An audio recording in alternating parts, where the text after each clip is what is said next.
നല്ലത്. ആ കരച്ചിൽ കണ്ടതുകൊണ്ട് അവരൊരു ഡിസിഷൻ എടുത്തു.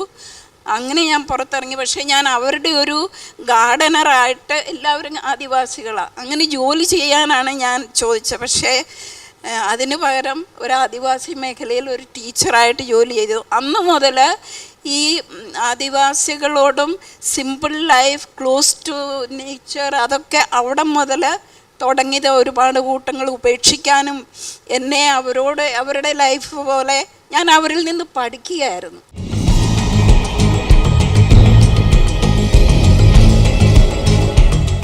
ഈ മീഡിയ വൺ ചാനലിലെ ഞാൻ സ്ത്രീ എന്ന പരിപാടി എനിക്ക് അനുഭവപ്പെട്ടത് വളരെ വ്യത്യസ്തമായ ഒന്നായിട്ടാണ്.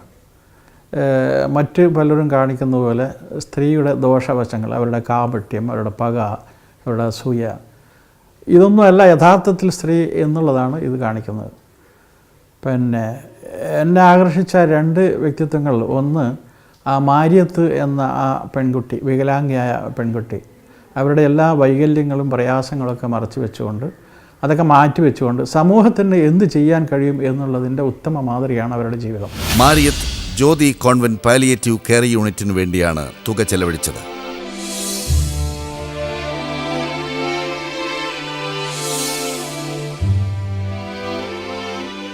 മാരിയത്ത് പാലിയേറ്റീവ് കെയർ സെന്ററിനു വേണ്ടി ഒരു മസിൽ സ്റ്റിമുലേറ്റർ വാങ്ങിക്കൊടുത്തു. കാലിൻ്റെ ശേഷി നഷ്ടപ്പെട്ടവർക്ക് ഫിസിയോതെറാപ്പി ചികിത്സ കൊടുക്കാൻ ഏറ്റവും അത്യാവശ്യം വേണ്ട യന്ത്രമാണ് മസിൽ സ്റ്റിമുലേറ്റർ. നേരത്തെ ജ്യോതി കോൺവെന്റിൽ ഈ ചികിത്സ നടത്താൻ ഡോക്ടർമാർ ഈ യന്ത്രം പുറത്തുനിന്ന് വാടകയ്ക്കാണ് കൊണ്ടുവന്നിരുന്നത്. ഇപ്പോൾ മാരിയത്തിലൂടെ പാലിയേറ്റീവ് യൂണിറ്റിന് സ്വന്തമായി തന്നെ ഈ യന്ത്രം ലഭിച്ചിരിക്കുന്നു. ഞങ്ങളുടെ പ്രിയ സുഹൃത്ത് ശ്രീ മാരിയത്ത് ഇന്ന് തന്ന ഉപകരണം കൊണ്ട് ഞങ്ങൾക്ക് ഒരുപാട് സഹായമാണ്. പ്രത്യേകിച്ചും നമുക്ക് നമ്മുടെ മസിൽസിൻ്റെ ശോഷിപ്പൊക്കെ കുറയ്ക്കാനും അത് തിരിച്ചു കൊണ്ടുവരാനും ഈ ഉപകരണം കൊണ്ട് വളരെ സഹായമാണ്. മാരിയത്തിൻ്റെ ഈ കാരുണ്യക്ഷേമ പ്രവർത്തനത്തിൽ ആവേശം കൊണ്ട ചില സ്ഥാപനങ്ങളും വ്യക്തികളും മാരിയത്തുമായി കൈകോർത്തു കഴിഞ്ഞു. എടക്കരയിലെ ലൈലാക്ക് ബിസിനസ് ഗ്രൂപ്പ് 10,000 രൂപയും എടക്കരയിലെ തന്നെ ഉക്കാഷ ഫാൻസി 5,000 രൂപയും സംഭാവനയായി നൽകി. യന്ത്രത്തിൻ്റെ വില 10,000 രൂപയാണ്. സംഭാവനയായി കിട്ടിയ അധികം തുക മാരിയത്ത് പാലിയേറ്റീവ് കെയറിന് പുതിയ പ്രവർത്തനങ്ങൾക്കായി കൈമാറി. മീഡിയ വൺ ഞാൻ സ്ത്രീ പ്രോജക്റ്റിൻ്റെ ഭാഗമായി ഒരു ക്യാമ്പ് സംഘടിപ്പിച്ചാണ് മെഷീൻ്റെ ഉദ്ഘാടന കർമ്മം നടന്നത്. അതുപോലെ ആ ശ്രുതി എന്ന പെൺകുട്ടി ഒരു അസാധാരണമായ സ്വപ്നമാണ്, സ്വന്തമായിട്ട് ഹെലികോപ്റ്ററിൽ പറപ്പിക്കുക എന്നുള്ളത്. അതും പിന്നെ വളരെ വ്യതിരിക്തമായ ഒന്നായിട്ടാണ് അനുഭവപ്പെട്ടത്. നമ്മുടെയൊക്കെ ശൈശവ സങ്കല്പങ്ങളിൽ സ്വർഗം ആകാശലോകത്തിലായതുകൊണ്ടായിരിക്കണം ഇത്തരം കിനാവുകൾ ഉണ്ടാകുന്നത്. കുട്ടിയായിരുന്നപ്പോൾ ശ്രുതിയുടെ സ്വപ്നവും ആകാശസഞ്ചാരിയാവുക എന്നത് തന്നെയായിരുന്നു. ഒരു ഹെലികോപ്റ്റർ പറത്താൻ ശ്രുതി ആഗ്രഹിച്ചു.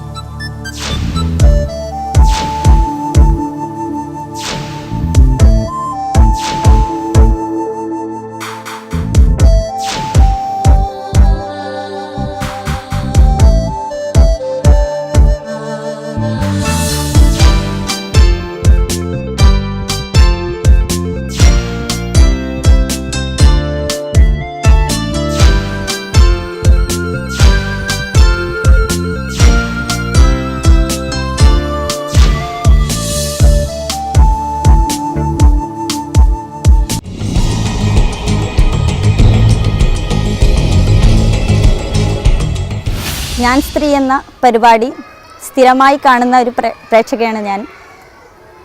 അത് തുടങ്ങിയത് മുതൽ തന്നെ ഞാൻ ശ്രദ്ധിച്ചിരുന്നു.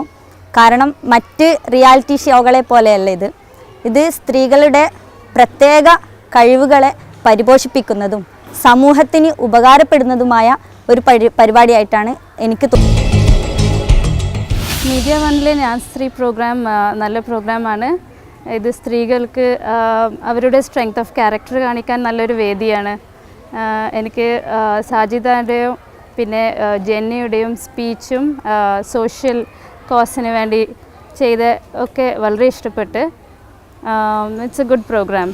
മണിപ്പൂരിൽ 12 വർഷമായി അഫ്സ്പക്കെതിരെ, അതായത് നിരപരാധികളെ ആ ഒരു നിയമത്തിൻ്റെ പേരിൽ മാത്രം ജയിലിലേക്ക് കൊണ്ടുപോവാം അല്ലെങ്കിൽ ഭരണകൂടത്തിന് എന്തും ചെയ്യാം എന്നുള്ള ആ ഒരു അവസ്ഥ നിലനിൽക്കുമ്പോൾ അവിടുത്തെ ജനങ്ങളെ സംരക്ഷിക്കുന്നതിന് 12 വർഷമായി തുടരുന്ന സമരത്തെ മാധ്യമങ്ങൾ എത്രത്തോളം പ്രാധാന്യം കൊടുത്തു എന്നുള്ളതും, ആദിവാസികൾ അവരുടെ മണ്ണിനും ഭക്ഷണത്തിനും മരുന്നിനും അവർ പ്രതിരോധിക്കപ്പെട്ടപ്പോൾ അതിനെ സഹായിക്കാൻ ഡോക്ടർ ബിനായക് സെൻ പുറപ്പെട്ടപ്പോൾ അദ്ദേഹത്തെ എത്തരത്തിൽ ഭീകരവാദിയാക്കി എന്നതും, ഒരു കാശ്മീരി ജനത ഇന്ത്യയും പാകിസ്ഥാനും കടിപിടി കൂടുമ്പോൾ അതിൽ ഞങ്ങൾ എങ്ങനെ പിടിച്ചു നിൽക്കുമെന്ന് അവർ ഊറ്റം കൊള്ളുമ്പോൾ അവരോട് എങ്ങനെ മാധ്യമം പ്രതികരിച്ചു എന്നുള്ളതും, അതുപോലെ തന്നെ കൂടംകുളത്തെ വിഷയം റഷ്യയിൽ പോലും അത്തരത്തിലുള്ള ആണവ നിലയങ്ങൾ വേണ്ട എന്ന് വെക്കുമ്പോൾ നമ്മുടെ നാട്ടിൽ നടക്കുന്ന സമരങ്ങൾക്ക്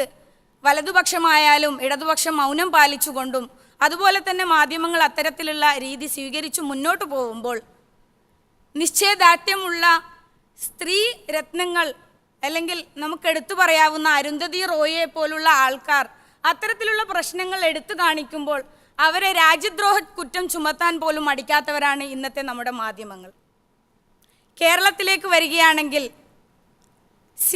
സെൻസേഷണൽ ഇഷ്യൂസിൻ്റെ പുറകെയാണ് നമ്മുടെ മാധ്യമങ്ങൾ.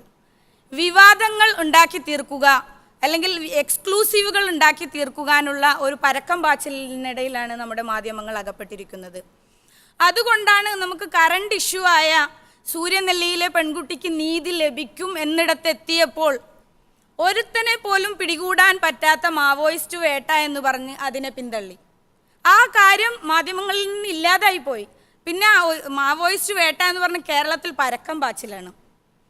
അതുപോലെ തന്നെ PC ജോർജിൻ്റെയും ഗണേഷിൻ്റെയും ഇഷ്യൂവിനിടയിൽ നമ്മുടെ ഇറ്റാലിയൻ നാവികർ കേരളത്തിൽ നിന്ന് മുങ്ങിയത് ആരും അധികം ചർച്ച ചെയ്യപ്പെടാതെയുമായിപ്പോയി. ഇത്തരത്തിൽ ആണോ നമ്മുടെ മാധ്യമങ്ങൾ നീങ്ങേണ്ടത്? ചില മാധ്യമപ്രവർത്തകരെങ്കിലും നമുക്ക് അഭിമാനിക്കാൻ പറ്റുന്ന രീതിയിൽ ഇത്തരം ജനകീയ സമരങ്ങൾക്ക് പിന്തുണ പ്രഖ്യാപിച്ചുകൊണ്ട് മുന്നോട്ട് വരുമ്പോൾ അവരുടെ കൂടെ നിൽക്കുന്നതിന് പകരം അവരെയും ഒറ്റപ്പെടുത്തുന്ന ഒരവസ്ഥയാണ് നമുക്ക് KK ഷാഹിനിയിലൂടെ കാണാൻ വേണ്ടി സാധിക്കുന്നത്. ഇത്തരം കക്ഷി രാഷ്ട്രീയങ്ങളുടെ പിന്നാമ്പുറ കാഴ്ചകൾക്ക് വേണ്ടി പരക്കം പാഞ്ഞ് എക്സ്ക്ലൂസീവുകൾ ഉണ്ടാക്കുന്ന മാധ്യമങ്ങൾ ആരാധനയോടെ കാണുന്ന മെറഡോക്കിൻ്റെ അവസ്ഥ എന്താണെന്ന് നാം ഒന്ന് കാണേണ്ടതുണ്ട്. ബ്രിട്ടീഷ് കൊട്ടാരത്തിലെ രഹസ്യങ്ങൾ പോലും ചോർത്തിക്കൊടുത്ത ഇന്ന് അവരുടെ അവസ്ഥ എവിടെയാണ്? 600-ൽ പരം ഫോൺ ചോർത്തൽ കേസ് നേരിടുകയാണ് ഇന്നവർ. അതുകൊണ്ട് മുതലാളിത്ത സാമ്രാജ്യത്വ ശക്തികൾ ലോകാടിസ്ഥാനത്തിൽ തന്നെ ശ്രമിച്ചു കൊണ്ടിരിക്കുന്ന അല്ലെങ്കിൽ അവർക്ക് പരാന്നഭോജികളായ മുതലാളിത്ത സാമ്രാജ്യത്വ ശക്തികൾ അവരുടെ ഇഷ്ടപ്രകാരം സ്വാർത്ഥ താല്പര്യത്തിന് അതിനെതിരായി നിൽക്കുന്ന എല്ലാവരെയും ചവിട്ട് മെതിക്കുക എന്ന ഒരു അടിസ്ഥാനത്തിൽ പോകുമ്പോൾ ഈ ഒരു കാലഘട്ടത്തിൽ നമുക്കൊരു ആശ്വാസം എന്നേന കമ്മ്യൂണിസം വന്നു. പക്ഷെ ആ കമ്മ്യൂണിസവും ഇന്ന് മുതലാളിത്ത ശക്തികൾക്കടിയിൽ അകപ്പെടുന്ന ഒരവസ്ഥയാണ് നമുക്ക് കാണാൻ സാധിക്കുന്നത്. ഇതിനെതിരെ നമ്മൾ ശബ്ദിക്കേണ്ട സമയം അതിക്രമിച്ചു കഴിഞ്ഞിരിക്കുന്നു. എനിക്ക് ജെന്നിയുടെ ദൗത്യം ചെയ്ത് സ്ത്രീകൾക്ക് കരാട്ടെ പഠിപ്പിക്കാനുള്ള സ്ത്രീകൾക്ക് ആ ഒരു സ്ട്രെങ്ത് കൊടുക്കാൻ ചെയ്തത് വളരെ ഇഷ്ടപ്പെട്ട്. നല്ലൊരു ഇനീഷ്യേറ്റീവാണ് ഈ ഒരു പ്രോഗ്രാം സ്ത്രീകൾക്ക് കൊടുക്കുന്നത്. സ്ത്രീകൾക്കെതിരായുള്ള അതിക്രമങ്ങൾ ഏറ്റവും കൂടുതൽ നടക്കുന്നത് കുടുംബത്തിനകത്താണെങ്കിലും നമ്മുടെ പുറത്ത് പൊതുസ്ഥലങ്ങളിൽ എവിടെയോ ഒരു ശത്രു നമ്മളെ കാത്തിരിക്കുന്നുണ്ട്. നമ്മൾ രാത്രി 6 മണിക്ക് ശേഷം പുറത്തു പോയാൽ, രാത്രി മുഴുവൻ പുറത്തു പോയാൽ, അല്ലെങ്കിൽ ആളില്ലാത്ത സ്ഥലത്തുകൂടെ നടന്നാൽ, ഇങ്ങനെയുള്ളൊരു തരത്തിലുള്ള പല വാണിങ്ങുകളും അനുഭവിച്ചുകൊണ്ടാണ് ഓരോ സ്ത്രീയും വളർത്തപ്പെടുന്നത്. അതിനെ മറികടക്കുവാൻ എന്ത് ചെയ്യാമെന്നുള്ള ഒരു ചിന്തയിൽ നിന്നാണ് ഒരു പ്രൊജക്റ്റിനെ കുറിച്ച് ഞാൻ സ്ത്രീ പറഞ്ഞപ്പോൾ ഇങ്ങനെ ഒരു വർക്ക്ഷോപ്പിനെ കുറിച്ച് ഞാൻ ചിന്തിച്ചത്. ജെന്നി ഡൽഹിയിലെ ടാറ്റ ഇൻസ്റ്റിറ്റ്യൂട്ട് ഓഫ് ഫണ്ടമെന്റൽ സയൻസിൽ സ്ത്രീ പഠനങ്ങളിൽ ബിരുദാനന്തര ബിരുദത്തിന് ചേർന്ന ജെന്നിയുടെ നാട് കണ്ണൂരാണ്. സ്ത്രീ നേരിടുന്ന കടുത്ത പീഡനങ്ങൾ ഏതെങ്കിലും തരത്തിലുള്ള സാമ്പത്തിക സഹായങ്ങൾ കൊണ്ടോ വസ്ത്രധാരണ രീതികൾ കൊണ്ടോ പെരുമാറ്റ സമീപനങ്ങൾ കൊണ്ടോ പരിഹരിക്കാവുന്നതല്ലെന്ന് ജെന്നിക്ക് നന്നായി അറിയാം. സ്ത്രീയെയും പുരുഷനെയും ബോധവൽക്കരിച്ച് എല്ലാ പ്രശ്നങ്ങളും എളുപ്പം പരിഹരിച്ചു കളയാമെന്ന മിഥ്യാധാരണയും ജെന്നിക്കില്ല. നൂറ്റാണ്ടുകളായി മനസ്സിൽ അടിഞ്ഞുകൂടിയ ഒരുപാട് ആശയഗതികളെ പിഴുതെറിഞ്ഞാലേ സ്ത്രീ മാനസികമായും ശക്തയായാലേ അവൾക്ക് അവളെ സ്വയം രക്ഷിക്കാനും മറ്റുള്ളവരുടെ രക്ഷയ്ക്കെത്താനും കഴിയും. സ്ത്രീകൾക്ക് നേരെ നടക്കുന്ന ആക്രമണങ്ങളും പിന്നെ പീഡനങ്ങൾക്കെതിരെ ഈ ആയോധന കല നല്ലൊരു എന്താ പറയുക, അവരെ സപ്പോർട്ട് ചെയ്യും നന്നായിട്ട്. അങ്ങനെ കുറേ കാര്യങ്ങൾ ഞാനിന്ന് പറഞ്ഞു കൊടുത്തു. പെൺകുട്ടികളെ വളർത്തുന്ന രീതിയാണ് ഏറ്റവും അപകടകരമെന്ന് ജെന്നി കരുതുന്നു. സ്ത്രീകൾക്ക് ഒത്തിരി സുരക്ഷിതത്വ പ്രശ്നങ്ങൾ അനുഭവിക്കുന്ന ഈ ഒരു സാഹചര്യത്തിൽ അവർക്ക് സ്വയം പ്രതിരോധിക്കാൻ കഴിയുന്ന രീതിയിൽ അവരെ സജ്ജീകരിക്കുന്നത് ഏറ്റവും അഭിനന്ദനാർഹമാണ്. പെൺകുട്ടികളുടെ ആത്മവിശ്വാസം ചോർത്തിക്കളയാനാണ് സമൂഹം ശ്രമിക്കുന്നത്. അവൾ സ്വയം സംരക്ഷിക്കണമെന്ന് പറയുമ്പോൾ പോലും അവൾ അതിനൊരുങ്ങിയാൽ ഒരു പെൺകുട്ടി ഇങ്ങനെ ചെയ്യാൻ പാടുണ്ടോ എന്ന് സമൂഹം നെറ്റിച്ചുളിക്കും. പൊതുസ്ഥലങ്ങളിൽ എല്ലാ പെൺകുട്ടികളെയും ഒരു ശത്രു കാത്തിരിക്കുന്നു എന്ന രീതിയിലാണ് വളർത്തുന്നത്. അത്തരമൊരു ശത്രു എല്ലായിടത്തും ഉണ്ടെങ്കിൽ അതിനെ നേരിടാൻ പെൺകുട്ടികളെ പ്രാപ്തരാക്കണ്ടേ? അതിനുള്ള ശ്രമങ്ങൾ ഒരിടത്തും നടക്കുന്നില്ല. പകരം പുറത്ത് ശത്രുവുണ്ട്, അതിനാൽ നീ അകത്തിരുന്നോ എന്നാണ് സമൂഹം പറയുന്നത്. തളിപ്പറമ്പിനടുത്തുള്ള പിലാത്തറയിലെ സെന്റ് ജോസഫ് കോളേജിലെ വിദ്യാർത്ഥിനികളെ ഇത്തരം അവസ്ഥകളെ നേരിടാൻ പ്രാപ്തരാക്കുക എന്ന ദൗത്യമാണ് ജെന്നി ഏറ്റെടുത്തിരിക്കുന്നത്.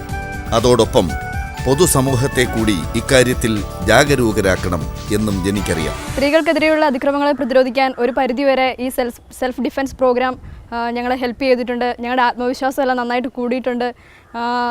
ഈ ഒരു പ്രോഗ്രാം കൊണ്ട് ഞങ്ങൾക്ക് വളരെയധികം ഒരു മെച്ചമാണ് ഞങ്ങൾക്ക് കിട്ടിയിട്ടുള്ളത്.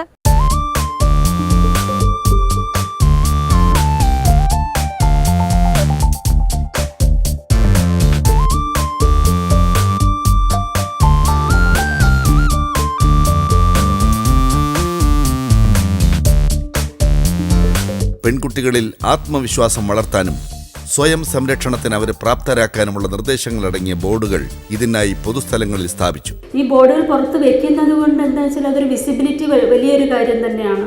നമുക്ക് എല്ലാ കാര്യങ്ങൾക്കും ബോർഡുകളും എല്ലാ പരസ്യങ്ങൾക്കും മറ്റെല്ലാത്തിനും ഒരുപാട് ബോർഡുകളെല്ലാം ഇവിടെയെല്ലാം കാണുന്നുണ്ട്. പക്ഷേ ഈ ഒരു വിഷയത്തിൽ അതും വളരെ ഇന്നവേറ്റീവായിട്ടുള്ള ഒരു ഐഡിയയാണ്. ഇത് കാണുമ്പോഴെങ്കിലും കുറച്ച് പേരെങ്കിലും, മിക്കവാറും എല്ലാവരും അക്ഷരം വായിക്കാൻ അറിയാവുന്നവരാണ് നമ്മുടെ നാട്ടിൽ. കുറച്ച് പേർക്കെങ്കിലും അത് വായിച്ചിട്ട് ഒരു മാറ്റം ഉണ്ടാകും നമുക്ക് പ്രതീക്ഷിക്കാം. ഓരോ സ്ത്രീയുടെയും അവകാശമാണ് നിയമപരിരക്ഷയെന്നും നിയമങ്ങളുടെ നടത്തിപ്പ് ഉറപ്പാക്കേണ്ടത് ഓരോ സ്ത്രീയുടെയും കടമയാണെന്നും ഈ പരസ്യ ബോർഡിൽ വ്യക്തമാക്കിയിരിക്കുന്നു.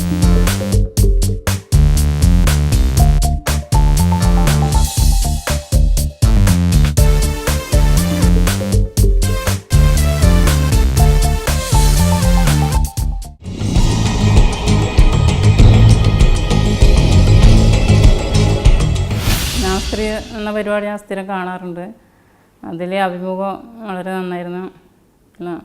നോർബിന റഷീദുമായിട്ടുള്ള അഭിമുഖം വളരെ നന്നായിട്ടുണ്ട്. ഈ മാറി മാറി വരുന്ന സർക്കാരിനനുസരിച്ച് മെമ്പർമാർ മാറി വരുമ്പോഴേ മുമ്പത്തെ വനിതാ കമ്മീഷൻ അംഗങ്ങൾ മുന്നോട്ട് വെച്ച പല കേസുകളും ഉണ്ടാവും. അപ്പോൾ ഈ സർക്കാർ മാറി വരുമ്പം ആ കേസ് അവിടെ നിന്ന് പോകുന്ന ഒരു അവസ്ഥ ഉണ്ടാവില്ലേ? അതൊക്കെ ഒരു സമൂഹത്തിലെ തെറ്റായ ധാരണകളാണെന്നാണ് ഞാൻ വിശ്വസിക്കുന്നത്. ഇപ്പോൾ രാഷ്ട്രീയ പാർട്ടികളാണ് മാറി വരുന്ന സർക്കാരുകൾ, രാഷ്ട്രീയ പാർട്ടികളുടെ പ്രതിനിധികളാണ്. അവർ നോമിനേറ്റ് ചെയ്യുന്ന അംഗങ്ങളാണെങ്കിലും വനിതാ കമ്മീഷൻ അംഗമായി ചാർജ് എടുത്ത് കഴിഞ്ഞാൽ അവർ മൊത്തം സ്ത്രീകളോടാണ് നീതി പുലർത്തുന്നത്. അവിടെ കൊടിയുടെ നിറമോ ജാതിയുടെയോ മതത്തിൻ്റെയോ വേർതിരിവോ ഒന്നും തന്നെ ശ്രദ്ധിക്കാറില്ല. അതേക്കുറിച്ച് ബോധവാനും ആവാറില്ല. സ്ത്രീ നമ്മുടെ മുമ്പിൽ എത്തുന്ന പരാതിക്കാരി എന്നൊരൊറ്റ ചിന്തയെ നമുക്ക് എല്ലാവർക്കും, അതിപ്പോൾ എല്ലാവരും അങ്ങനെ തന്നെയായിരിക്കും. നമ്മളിപ്പോൾ കത്തി നിൽക്കുന്ന ഒരു സൂര്യനെല്ലി കേസിന്റെ കാര്യത്തിൽ പോലും വനിതാ കമ്മീഷൻ ഒന്നും ഇടപെട്ടതായിട്ട് കാണുന്നില്ല. സൂര്യനെല്ലി കേസ് എന്ന് പറഞ്ഞാൽ ടോട്ടലി ഡിഫറെൻറ്റ് കേസാണ്. വനിതാ കമ്മീഷനിൽ ആദ്യമായി വന്ന പരാതിയല്ല, വർഷങ്ങൾക്ക് മുമ്പുണ്ടായ ഒരു സംഗതിയാണ്. അത് പല കോടതികളിലും കടന്ന സംഗതിയാണ്. ഈവൻ സുപ്രീം കോടതി പോലും എത്തിയ വിഷയത്തിൽ വനിതാ കമ്മീഷൻ എന്ന് പറയുന്നത് ഒരു ഉത്തരവാദിത്തപ്പെട്ട ബോഡിയാണ്. ആ ഉത്തരവാദിത്തപ്പെട്ട ബോഡിയിലുള്ള അംഗങ്ങൾ സാധാരണ ജനങ്ങൾ പറയുന്ന രീതിയിലുള്ള അഭിപ്രായ പ്രകടനങ്ങൾ നടത്തുന്നത് ശരിയല്ല എന്ന് വിശ്വസിക്കുന്ന ഒരാളാണ് ഞാൻ.